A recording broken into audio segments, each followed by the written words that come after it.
Good day and welcome to another tutorial from Plus and Minus. Today's tutorial is going to be on the age trial balance for accounts payable. And the easiest way to get into that function is at the very top of the screen on the toolbar. You'll see above the toolbar, you'll see reports. So click on report, drop down to payables, and drop down to the right hand side will pop out. Click on age trial balance and you're in a function.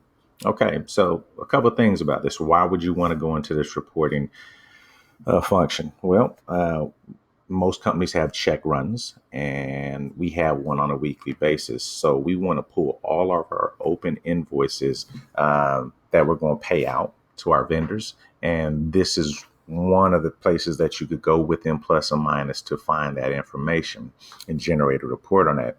Another reason you might want to go here is for the reason of disputing inconsistencies with your vendors. And so let's say that you need to go back 100 days, 50 days, or beyond. It doesn't matter. You have the autonomy within Plus and Minus to go back to the inception of that customer within this function.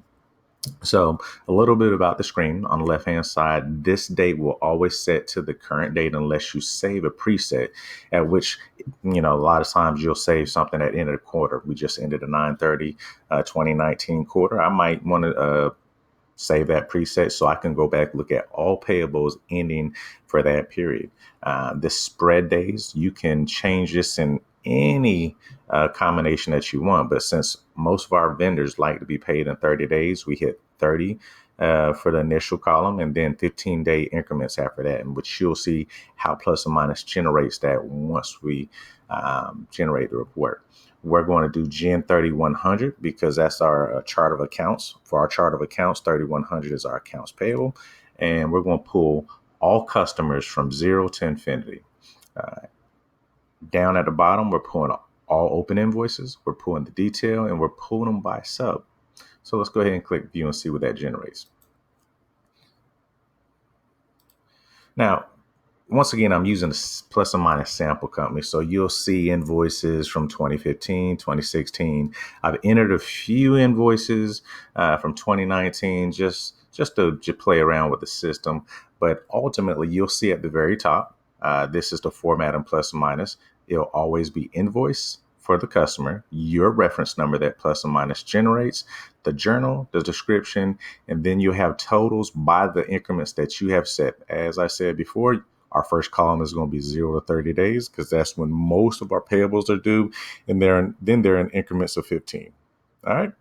And if you tab to the last page, at the very bottom, it will have totals for each column based on the increments that you set up. Okay. One last thing before I end this tutorial, we're going to go back in reports. We're going to go back to payables and age trial balance. Remember, I told you that you could look at all invoices in the system from the inception of that customer.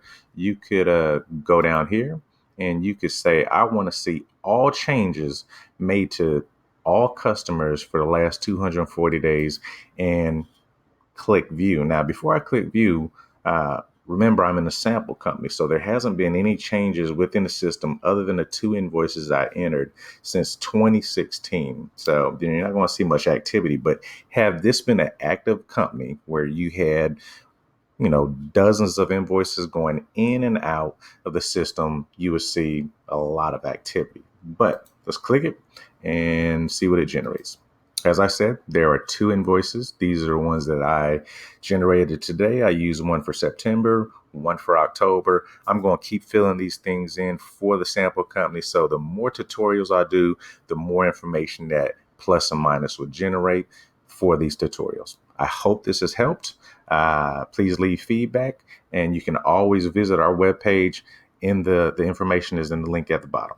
Thank you and have a great day.